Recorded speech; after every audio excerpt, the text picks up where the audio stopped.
એક બનેલી ઘટના છે ને કે એક ભાઈ ગરીબ હતો અને એક ભાઈ શ્રીમંત હતો. અને ગરીબ ભાઈ આરો ભરો અને માની સેવા કરે.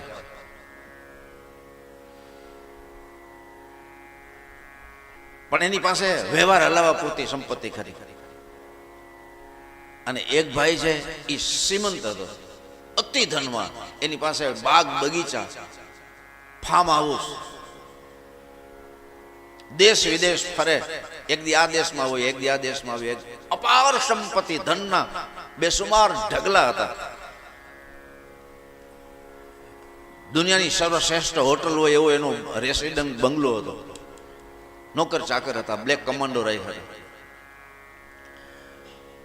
અને એક વખત એ શ્રીમંત ભાઈ ગરીબ ભાઈના ઘરે આવે છે અને એને પૂછે છે, એમ કહે છે કે મેં તને બહુ સમજાવ્યો હતો પણ તું મારું માયનો નહીં. પરિણામ શું આવ્યું?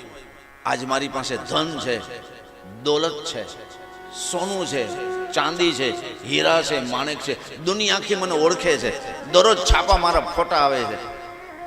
અતિ ધનવાન માણસ છું અને તુંય મારો સગો ભાઈ છો. કેટલો પાછળ રહી ગયો.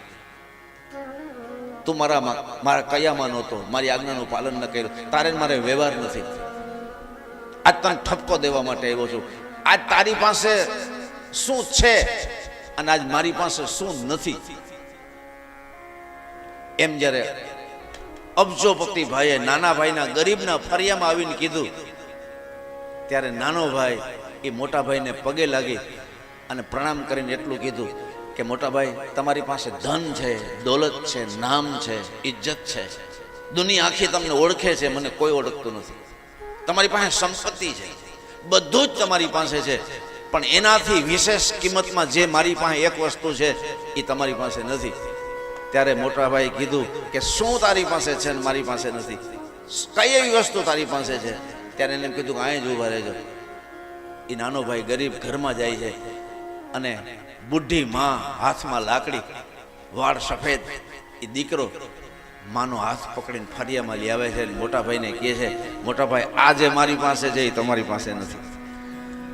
ત્યાં દુનિયાનો સર્વશ્રેષ્ઠ શ્રીમંત માણસ, જેની પાસે દાસ દાસીઓ, નોકર ચાકર છે, બેસુમાર સંપત્તિ છે, એ ગોઠણિયા ભર જમીનમાં પડી ગયો અને ભાઈને પગે લાગી ગયો કે સત્ય કહું, તું જીતી ગયો ને હું હારી ગયો.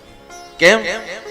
તો કે દુનિયાની સંપત્તિ, આ સંપત્તિ પાસે બધી ઝાંખી પડે છે. સાહેબ, દુનિયામાં ગમે એટલી મુસીબત હોય, ગમે એવી તકલીફ હોય, ગમે એટલું દુઃખ હોય, સંપત્તિની પાછળ ન દોડજો.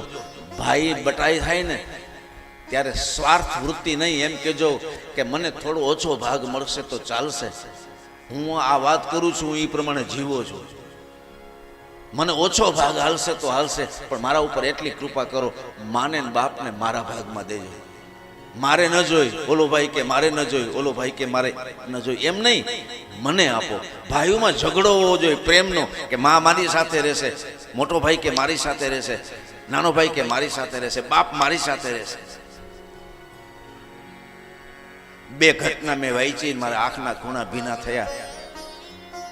જેની પાસે 12-13 કરોડની રોકડી સંપત્તિ હતી, કોઈએ દીકરાઓને માવતરને સાચવા નહીં, અને 13 કરોડની સંપત્તિ વૃદ્ધાશ્રમમાં આપી અને બાપ વૃદ્ધાશ્રમમાં જતો રહ્યો. એક ઘટના. અને આજે જ ફેસબુકમાં કથામાં આવતા પહેલા ખાલી નજર કરી તો આજે એ જ વાત પુનરાવર્તન. એક વ્યક્તિ પાસે 2 કરોડ રૂપિયા હતા, ધોતી બંડીને માથે ટોપી પહેરી છે અને 2 કરોડ રૂપિયા એની પાસે મરણ મૂડી હતી.